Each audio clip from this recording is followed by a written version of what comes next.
He thought she was stealing. He thought she was mocking him. But when the billionaire saw his maid on the floor eating from a dog's bowl, everything froze. And when she finally spoke, her words exposed a truth darker than anyone in that mansion could imagine. A cruel butler, a starving maid, and a master who had been blind for far too long. This is the story of hunger, power, and the moment one woman's broken voice changed everything inside the richest house in the city. Before we dive in, let us know in the comments what time is it and where are you watching from. Let's start. Evelyn Brooks had learned to live with hunger. She had grown up with it. Days when her grandmother would boil rice water and call it soup. Days when she would pretend to be full so her little brother could eat the last piece of bread. School had been the first thing she gave up when her family needed her. At 16, she cleaned houses instead of reading books. Her hands blistered while her classmates held pens. Now at 27, nothing had changed. Her younger brother still needed medicine that cost more than she earned in a week. Her sister still needed notebooks and tuition fees. And Evelyn, after countless rejections because of her lack of qualifications, had finally been hired at Victor Harlan's mansion, a house of polished marble and towering ceilings that seemed to mock her poverty every time she bent to scrub its floors. She told herself it was only work, that she could swallow the indignity if it meant survival. But she hadn't counted on Mr. Reed. Mr. Marcus Reed, the head butler, had been with the Harlans for over 30 years. To him, the mansion was his kingdom, and the staff were soldiers who lived or died by his rules. His white gloves never touched a broom, but his voice carried the whip. No eating until every corner shines, he told Evelyn on her very first day, his pale eyes narrowing as though she were a criminal caught red-handed. "But Mr. Reed, it's already past 9, she had whispered. "We started at 6. His voice snapped like a trap. "Don't answer back, girl. Servants eat after masters, and only if they've earned it." The other maids lowered their heads, saying nothing. Evelyn understood quickly complaining meant punishment.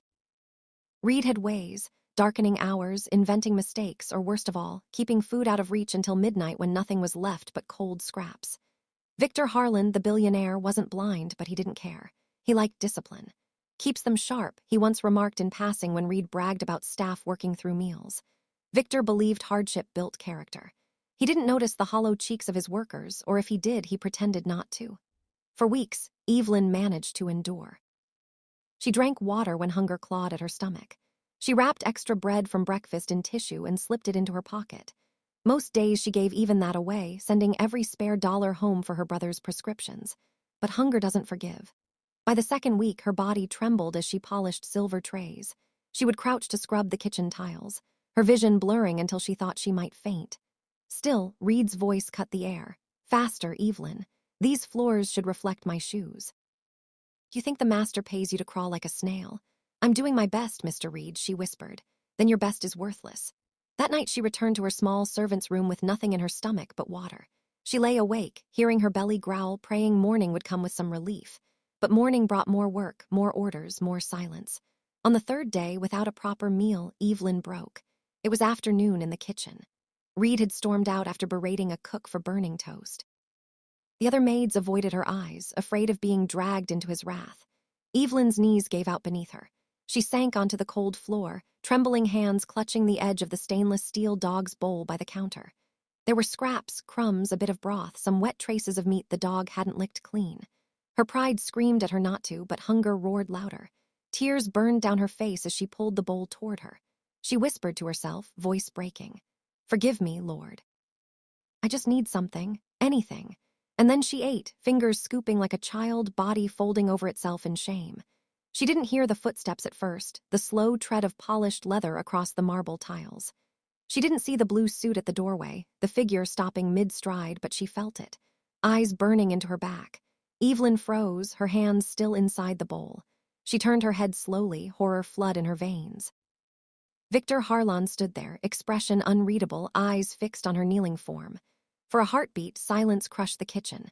Her ragged breaths were the only sound. His voice came low, sharp, slicing through her humiliation. "What?" he said. "Do you think you're doing?"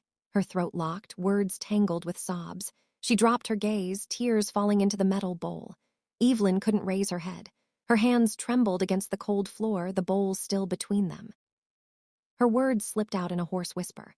"I wasn't stealing, sir. I swear I was just." Her chest shook. "I was starving." Victor frowned, stepping closer, the sharp scent of his cologne mixing with the bitterness of her shame. Starving, his voice carried both disbelief and disgust. You work in a house with 3 kitchens and more food than most villages. Don't play games with me. Her tears spilled harder. I send everything home.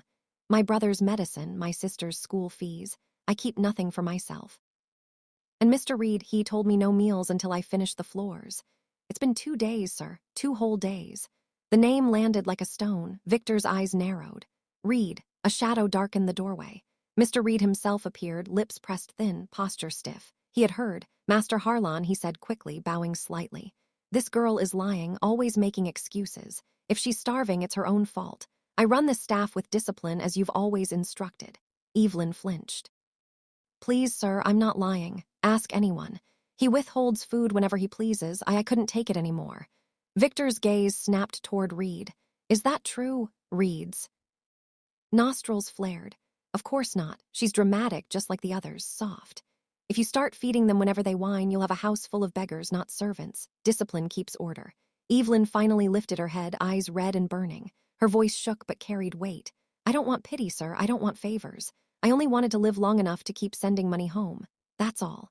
The room tightened with silence. Even Victor, cold as he was, felt something shift inside. He had always admired Reed's discipline.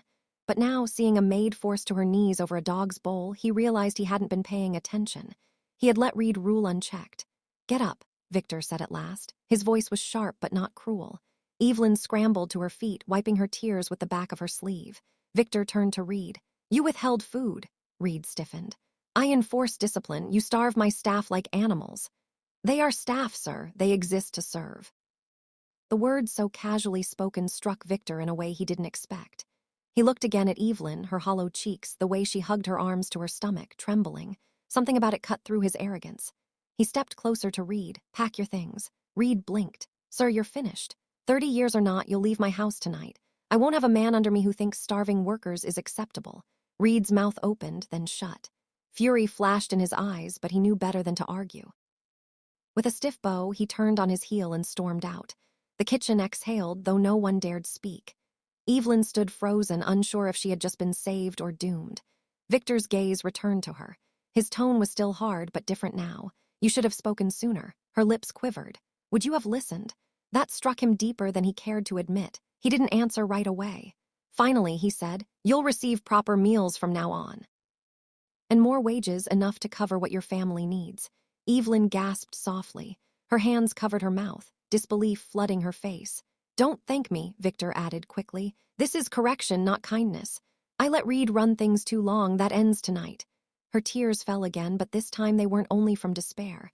They were from the weightlifting, just a little. I'll still work, sir, she whispered harder than ever. But I won't forget this. Victor nodded once, his face still stern, yet his eyes for the first time held something almost human. As he turned to leave, Evelyn looked down at the metal bowl still on the floor.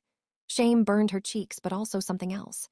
Resolve. She would never be on her knees like that again. Not for scraps, not for survival. That night, word spread through the mansion. Reed was gone. The rules were changing. And the billionaire who never cared had finally opened his eyes. For Evelyn, it wasn't salvation.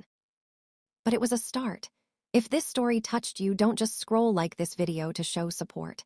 Comment below. Do you think Victor truly changed, or was it only guilt?